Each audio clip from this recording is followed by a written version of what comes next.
Halo semua, kembali lagi untuk Django Developer latihan dasar part 2. Nah, setelah kita kemarin itu membahas tentang bagaimana membuat project menggunakan Django. Nah, untuk part 2 yang akan kita lakukan adalah Django built-in user management. Nah, pada aplikasi Django ini salah satu fitur yang sangat powerful adalah Django admin interface, di mana itu kita telah diberikan template jadi untuk mengatur data-data kita gitu. Nah, seperti apa kelihatannya? Mungkin kita bisa coba. Kita akan coba start si aplikasi yang kita bikin sebelumnya.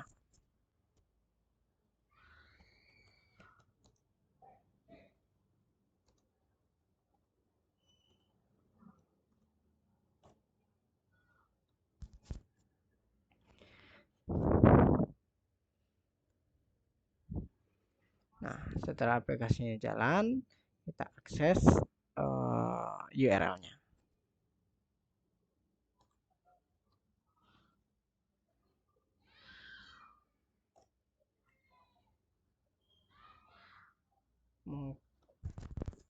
Mungkin kalian bisa lihat ada error di sini. Kita jangan fokus ke error ini dulu. Kita akan lihat gimana hasilnya gitu. Dari menjalankan si aplikasi ini dulu. Seperti apa sih bentuknya gitu. Si Django admin interface 8000 ya. Oh, bukan 80 ribu. Nah, kita bisa lihat sudah ada URL admin.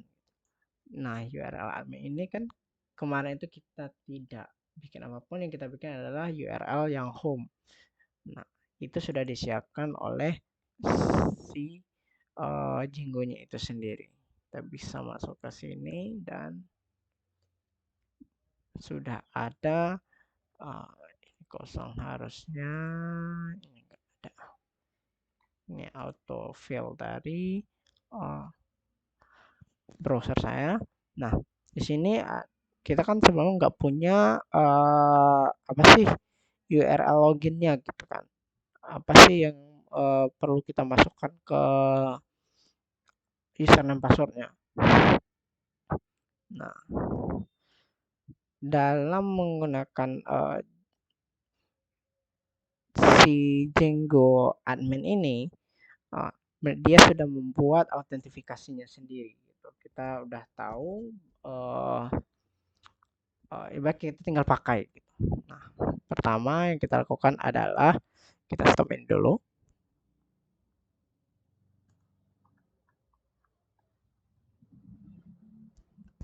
Terus kita jalankan command yang ini. Python manage API migrate.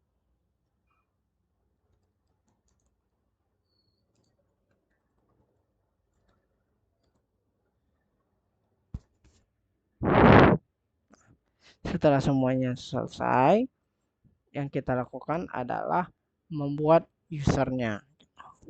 Ini semua tabelnya sudah kita nggak pernah ngelihat out, admin dan segala macamnya itu sudah disediakan oleh Django-nya sendiri.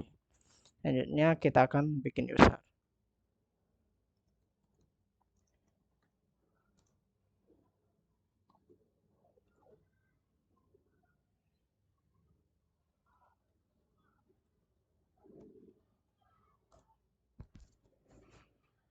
Nah, kita akan masukkan username-nya. Kalau kosong bakal dikasih username dari hostname PC kita sendiri. Nah, sekarang kita isi dengan admin. Email address-nya bisa kosong. Passwordnya kita bisa bikin ya untuk sekarang admin saja. Nah, admin. Nah, dia sudah memiliki validasi untuk passwordnya. Nah, kita bisa bypass untuk sekarang. Nah, sekarang kita coba jalankan si aplikasinya lagi. Run server. Selanjutnya kita masukkan yang tadi admin. Ya, kita bisa login ke aplikasinya. Nah, di sini ada user dan grup yang sebenarnya itu adalah table dalam di aplikasi kita. Nah, kita coba clear user. Ini user kita bikin tadi. Nah, kita bisa coba membuat user lain. Dan di sini namanya staff. Passwordnya kita bikin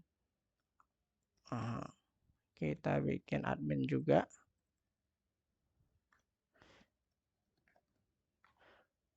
Apakah bisa? Nggak bisa. Dia sudah melakukan validasi gitu. Dan kita nggak bisa melakukan bypass untuk si user ini. Nah, kita cuma bisa melakukan bypass ketika kita input melalui komen yang tadi gitu. Ini kenapa? Soalnya untuk melindungi data-data kita biar tidak memasukkan password yang mudah ditebak gitu. Ini sudah ada rulesnya gitu. Kita coba.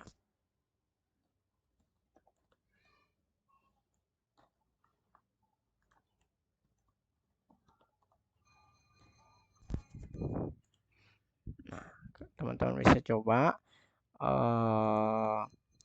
Nah, ini password ini di hash dengan menggunakan ini. Jadi aplikasi kita itu di encrypt dan itu aman gitu. Dimana security adalah nomor 1. Nah, ada status dan segala macamnya. Permissionnya kita bisa set up.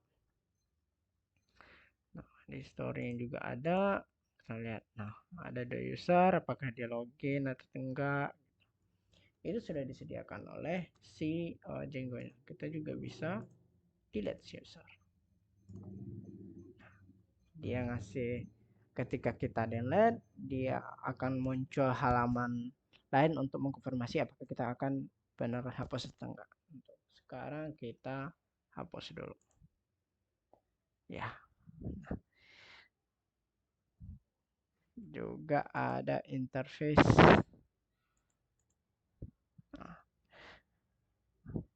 Action apa aja yang sudah kita lakukan. Status. Nah, kita bisa menginputnya sangat mudah kan? Itu udah disediakan oleh si Django-nya sendiri gitu. Kita bisa ngeliat grupnya apa aja, usernya apa aja gitu. Nah, selanjutnya yang bisa kita lakukan adalah kita akan coba simple authentication dari Django. Itu gimana cara kita bikin? Pertama, kita buka home kita. Kita bikin yang kemarin. Terus kita bikin di sini new file authorize.html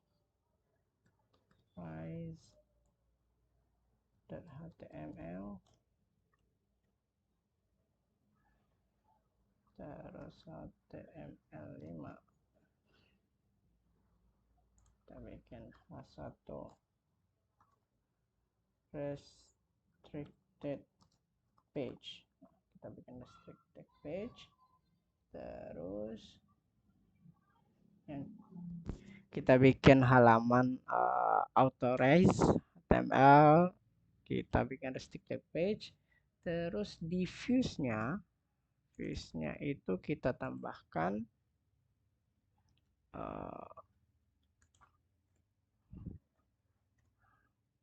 dev, kita bikin namanya authorize,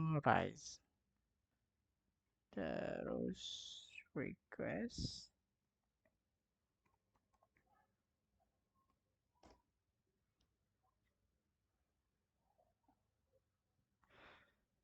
return render request, terus ini home, terus authorize .html terus koma terus closing bracket. Nah, kita sudah membuat authorize. HTML-nya kita tambahkan from django.contrib.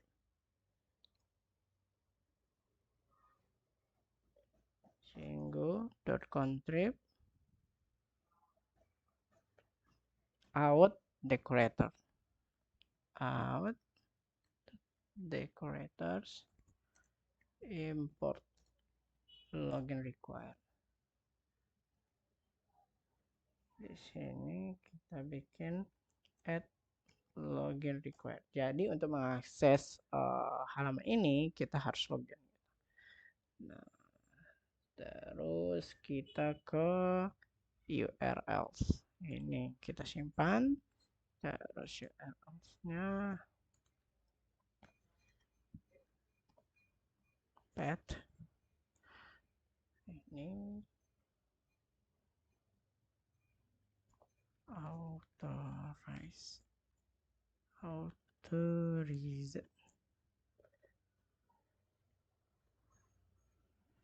Terus first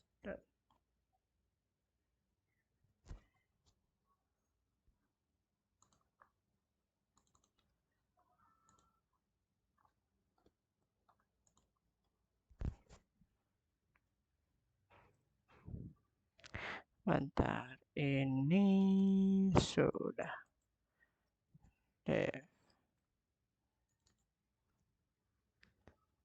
ini koma belum. Nah, kita sudah save. Nah, kita lihat ke aplikasinya. Pertama kita hilangkan ini dulu semua. Nah, ini udah ada halaman authorize. Ada authorize, kita coba akses halaman authorize-nya. Ya. Bisa? Kenapa bisa? Karena kita lagi login. Nah, kalau kita coba mengakses dalam keadaan logout, kita coba authorize lagi. Login next authorize. Ctrl C.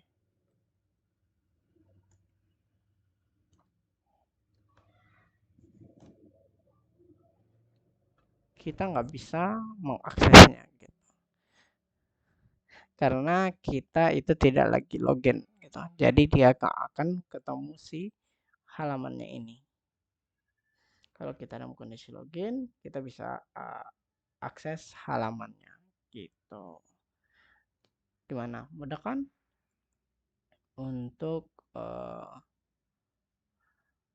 menambahkan autentifikasi. Nah, gimana sih? Ini kan masih ngarah ke halaman ini, agak kelihatan jelek gitu.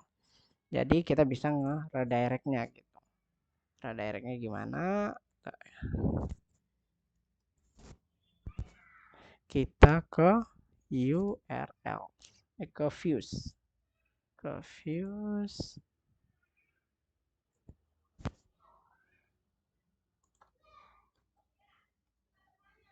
Nah, di sini kita masukkan login URL-nya.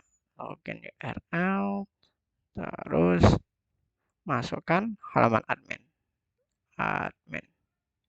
Nah, kita udah masukkan, terus kita coba halaman authorize lagi.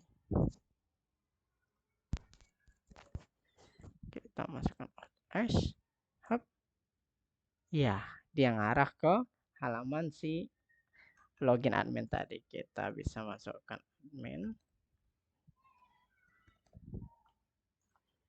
Login. Nah, kita sudah masuk. Terus kita bisa coba authorize lagi. Tada, bisa. Gimana? Mudah bukan? Nah, selanjutnya yang ini komen yang kita pakai tadi tentang Django yang kita lakukan pada part 2 ini membahas tentang Django admin interface-nya, terus gimana kita migrate si data-data table-nya itu, terus membuat si user admin yang kita bikin tadi melalui command line si Python. Selanjutnya membuat user, kita bisa menghapus dan menampakkan user lewat si admin, halaman admin tadi. Nah, kita juga sudah melakukan autentifikasi dan sangat mudah, tinggal menambahkan dekorator login required, dan kita juga telah melakukan redirect jika dia belum login gitu. Nah, untuk part 2 cukup, kita lanjut nantinya ke part 3. Terima kasih.